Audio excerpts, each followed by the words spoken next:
think probably about, what was it, 6 or 7 years ago, we all met in here to talk about kindergarten. See how time flies when you're having fun? Tonight we're going to try to do the same thing we did 6 years ago, and that is to prepare you for the next stage of your son or daughter's education as they prepare to move to middle school. And I am a former middle school student, teacher, student also. And I gotta tell you, I love middle schoolers. It's gonna be a bumpy few years, but they're fun. And we've got some great people to help you in that transition.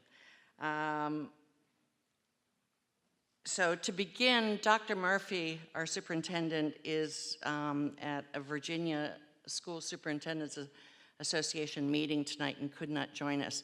So I'm pleased to have Cynthia Johnson, our Assistant Superintendent for Administrative Services, to join us for some greetings and introductions. Cynthia?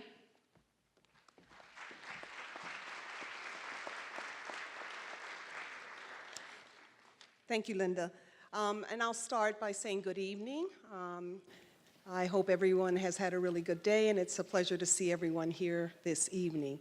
I'll take a little bit of a lead from Linda, and again, welcome everyone on behalf of the superintendent, who is not available but really wishes everyone a great evening as well as a successful journey through middle school.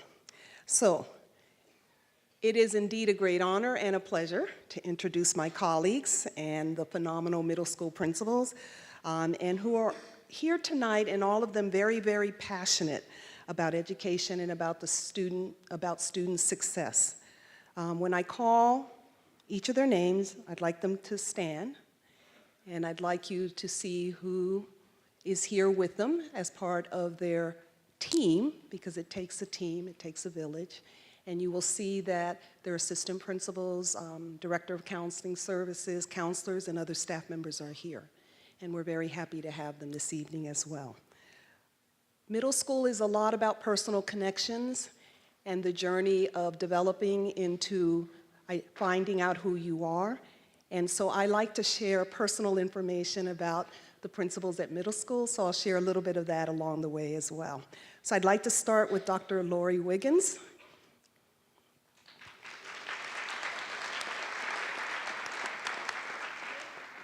She is the principal at Gunston, and Gunston houses both the Montessori and the immersion program, but I'd like to share with you that Lori loves to stay fit, and if you go into her office, you'll actually see one of those tread machine workstations. I think that's what it's called.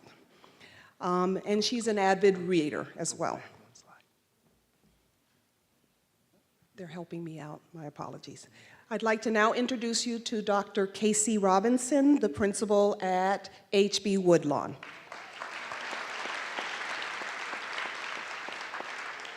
And last year at this time, Casey wasn't with us because she had just delivered a baby girl, and she is now 1 year old. And Casey loves to cook, and she loves hiking. Next, I'd like to introduce you to Keisha Bogan, the principal at Thomas Jefferson Middle School.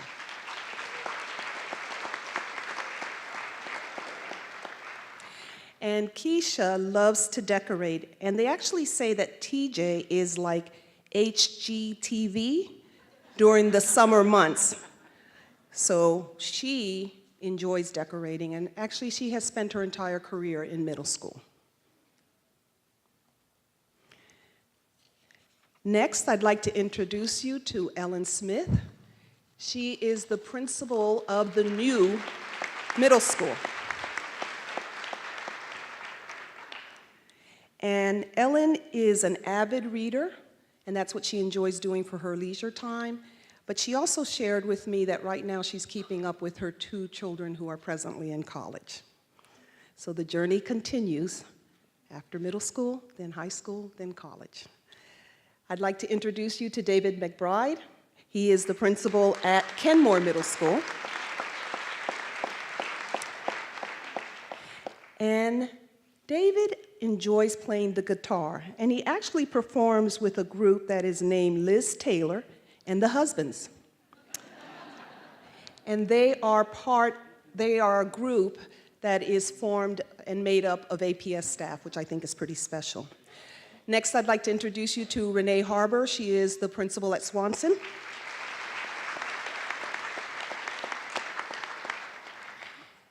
And she loves to dance, and my understanding is that she can take anyone on the dance floor. And last but not least, I'd like to introduce everyone to Brian Boykins.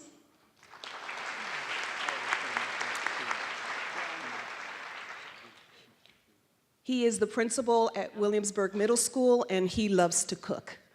So these are phenomenal middle school principals. I'd like to be able to have another round of applause for all of them.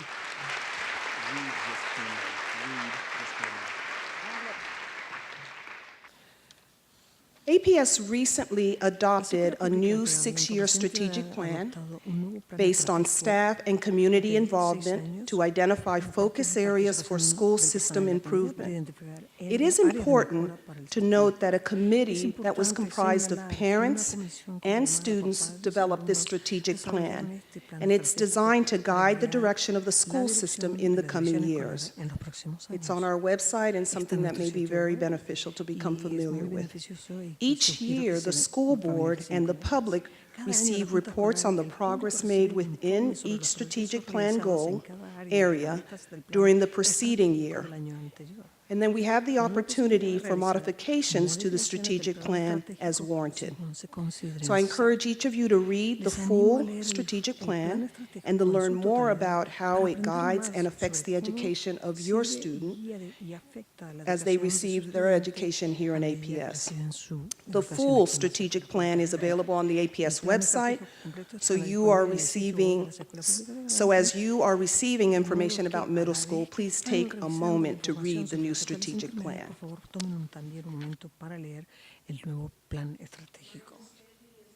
So tonight is all about supporting students and families in their journey to middle school. I encourage active participation in the planning process. In middle school, an assigned school counselor will be working with your child annually to develop a 6-year academic plan that reflects his or her interest and the courses required for graduation. Talk with the school principal, the counselor, and teachers about what supports are available in the school. Express your collective aspirations and goal as your child transitions from middle to high school, and then college and career. So at this point, we have a very special video that we'd like to share with you.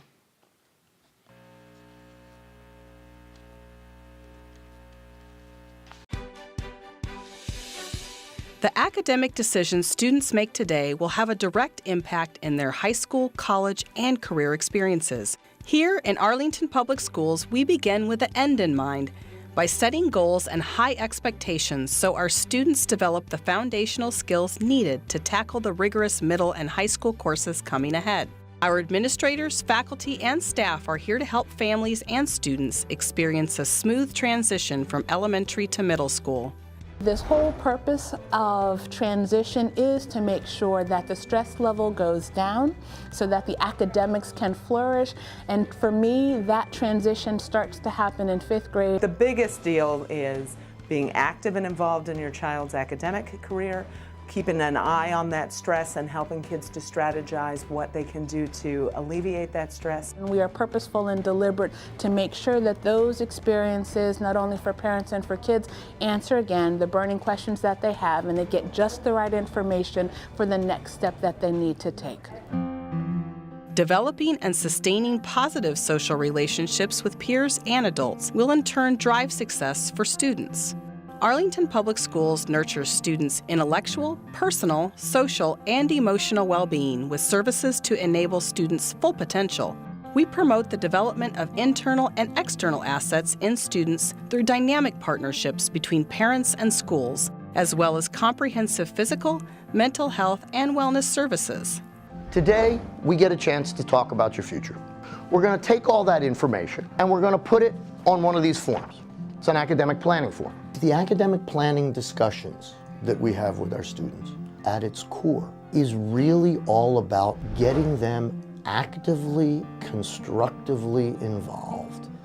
Parents are absolutely a huge part of this process, because what we're trying to do is stimulate discussions between parents and kids. But we also want them to be actively seeking out opportunities that help them prepare themselves for their personal journey. This is where you think you're heading, and this is how you're going to get there. With a challenging and comprehensive education, we engage in robust efforts to shift towards more personalized learning. Students are placed at the center, and teachers seek out the best instructional approaches to connect each one to the skills and knowledge needed for mastery. We recognize the omnipresent nature of technology in our students' world, and teachers are shifting instruction from a practice of imparting knowledge to one that challenges each student to synthesize, analyze, and apply information in new ways. Creative solutions to problems provide students with a deeper understanding of issues and an increased ability to work collaboratively across multiple cultures. We are excited to embark on this journey where our students experience a passion for learning, are inquisitive and open-minded, and become responsible citizens of the world.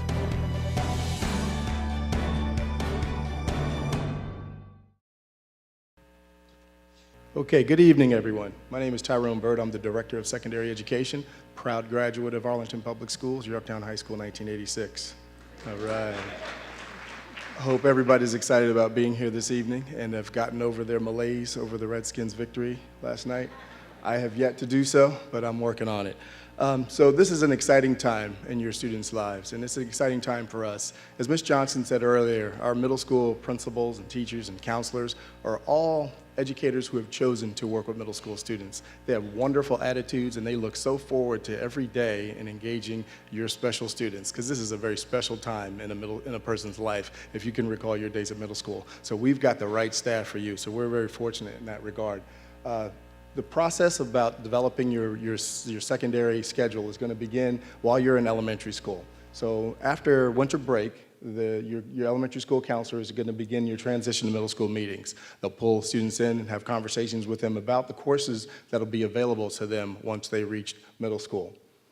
In February, we begin a partnership with our middle schools, and the middle school counselors will visit the elementary schools and engage students in conversations about what a course request form looks like and how to accurately fill one out.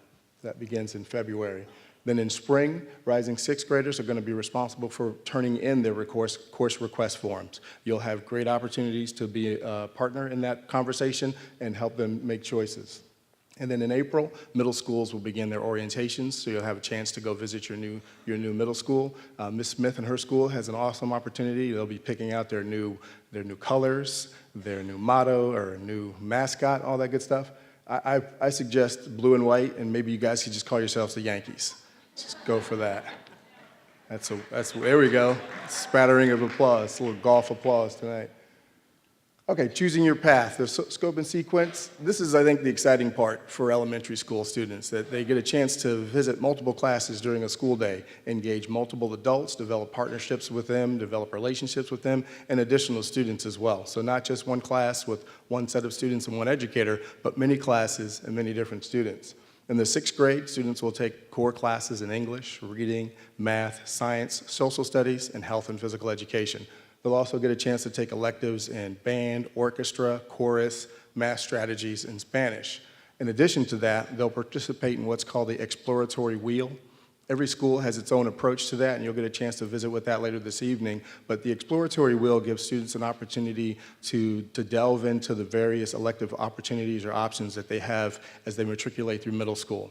Some of those are fine arts, some of those are practical arts, and also in linguistics. So it's an exciting time. Students will really take ownership of their learning here. In 7th and 8th grade, students will continue to take core courses, but they'll have additional opportunities to take elective courses. So again, exciting opportunity for them to really express their interests and their desires and their passions.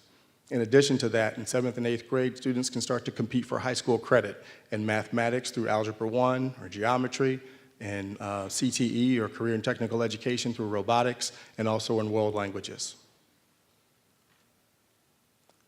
The middle school day begins at 7:40, where there'll be a bell. Students are typically placed in a staging area by grade level, 6th, 7th, and 8th grade. Some people use the cafeteria or hallways or the gymnasium, so they have little time to gather with their friends and collect themselves before the day begins. Then at 7:40, the bell will ring and release them into the hallways, and they can head toward their classrooms, use their lockers, things of that nature. Middle school starts at 7:50.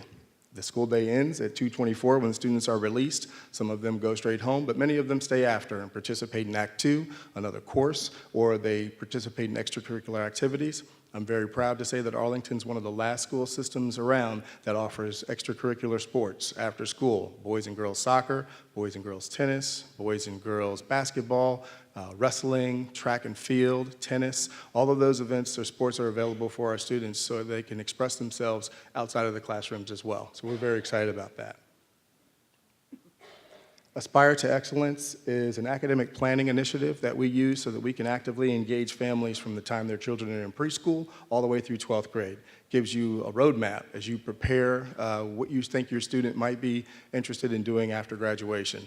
I know some of you started planning that in utero, but we're asking that you wait a little while, give us a chance to work collaboratively with you and develop a true understanding of the student that your person is going to become as an adult. I keep calling them students, but they're your children, and they're very important to all of us, and we want to make sure that we provide you with the information you need to make informed decisions about the courses that they're going to take during high school and elementary school and middle school, and they can become the adults that you would like for them to become.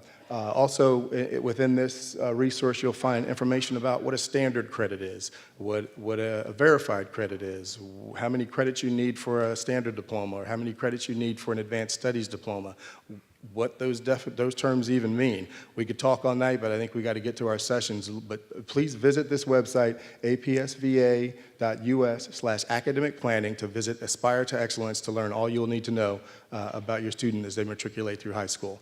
Okay? And I'll turn things over to Linda Erdos. Thank you. Thank you.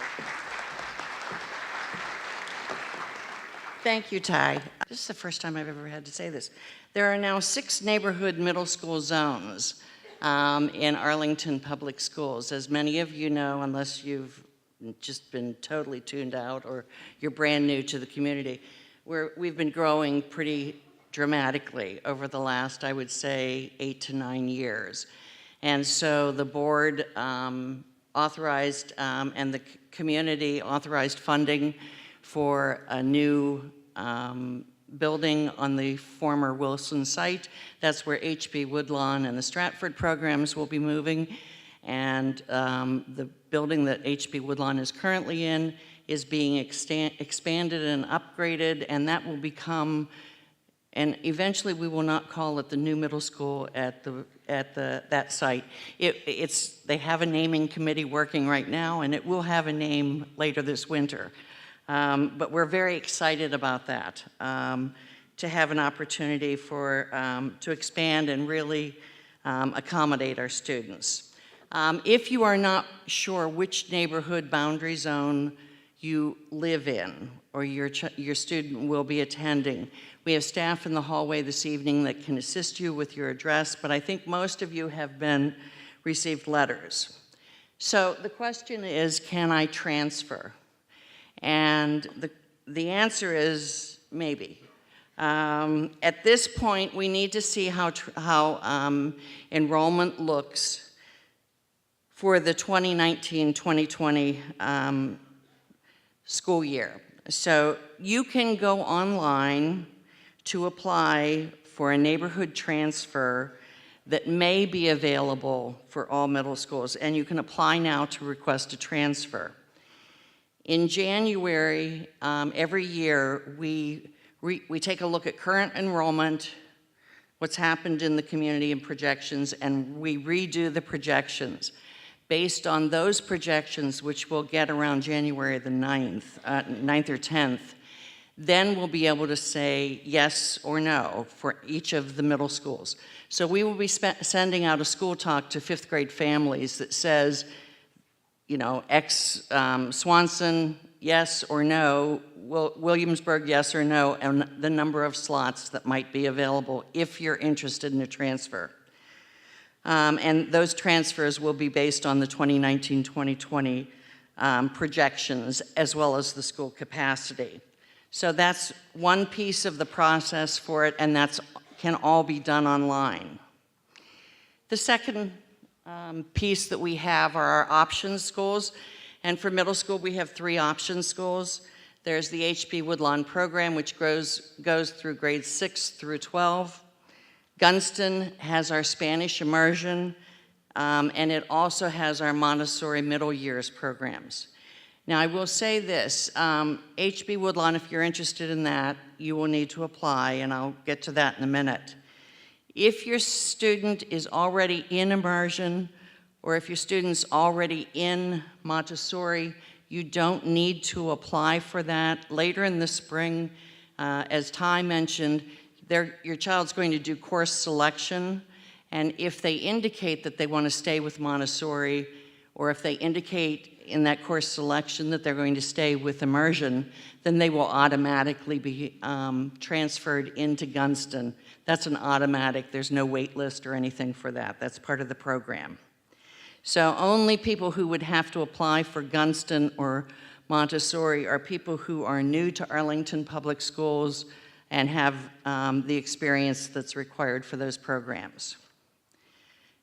Here's our application timeline and process, or rather the timeline. It opens November 5th. That's in 2 weeks from tonight. All of the forms will be open up online, and we'll be sending you the links via School Talk. You can start applying at any time. This is not a first come, first serve, camp out and wait until see if you get in. You know, anytime from the start until it closes in January, you can apply. And so you have time to do a thoughtful process. The transfer numbers will be announced on January 10th, as I mentioned, and we will send a School Talk. So at that point, you will still have a week if you decide you want to apply for a transfer and haven't done so. We will be doing lotteries again this year if there are more applicants than slots available for a particular program, and that will be on January 29th. And then the notifications will be sent out on February the 5th. And as we did last year, and this is relatively new with the revised transfer and options policy, is that parents have to confirm or decline by February 22nd, because if you decide to turn it down, then we automatically go to the wait list. So you can't wait until April to decide. You have February 22nd that you have to make that decision. There's one other thing that I'm going to mention to you, because it's part of the policy revision, is that wait lists are no longer carried over from year to year. So if you apply for a program and you get put on the wait list this year, and that'll go until school starts in the fall, if you want to continue to be on a wait list, you'll have to reapply next year for that. So it's just something to keep in mind as you move forward for that.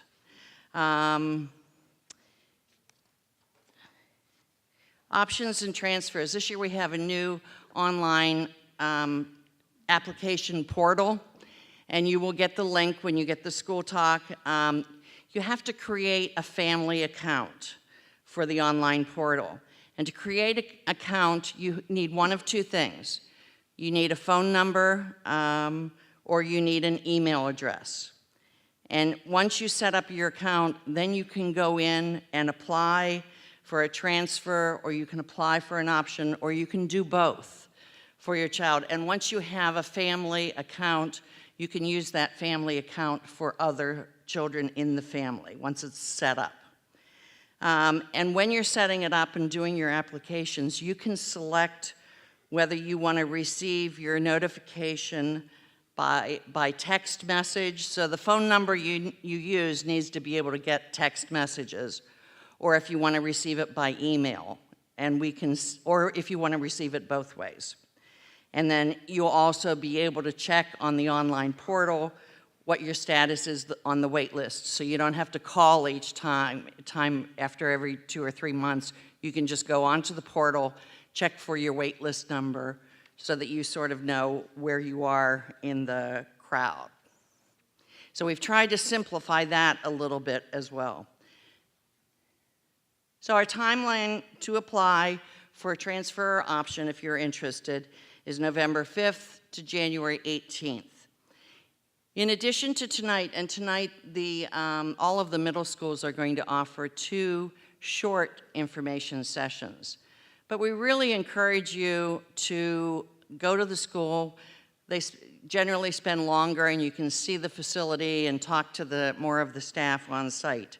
These dates up here for the information sessions at the schools are posted in the guidebook that you received tonight. The new middle school will be held at the H.B. Woodlawn building where they are currently located, and that is in the guidebook as well. And if you stop in their information session, they'll, I'm sure, Helen will give you more information about that as well. So we encourage you to visit. There are also, for each school, there's an evening session, because we understand sometimes parents can't take off from work. So you do have an evening session option to visit the school where you're looking. Immunizations, and let me talk and explain that you're going to hear a lot from us starting in about May about this wonderful thing called Tdap. It stands for the tetanus, diphtheria, and pertussis booster shot. Your children, when they were little, got the Tdap as children, but at this age, going into middle school, it is a state law that they now have to have the booster for that immunization. And we're going to be communicating with you a lot about it over the summer. If you schedule your Healthy Child's checkups with your pediatrician in the summer, this is one of the things you need to ask for and get proof of that you've gotten it and give it to the school. Because if we don't get proof from you, we're going to keep reminding you that you need to do it. According to state law, you cannot attend class unless you've provided the paperwork for this. So please put this on your to-do list for this summer and make sure that you do it. And we will keep providing you information on that as well. The other immunization is HPV, the human papilloma virus vaccine. The state says it's required for all girls, but I will say that the CDC and Public Health also recommend the vaccine for boys. So the Code of Virginia allows parents to choose not to have their child vaccinated with HPV after reviewing materials in a link which you'll receive. And there's no letter, or you don't have to opt out, you just don't do it. So it's required, but you don't have to. I didn't write that law. Okay. So for those of you who are used to extended day or interested in extended day, at elementary school it's morning and afternoon. In middle school it's only afternoon, since they already start at 7:50 in the morning. So that wouldn't give them much time for early morning. Plus we need them to get some sleep.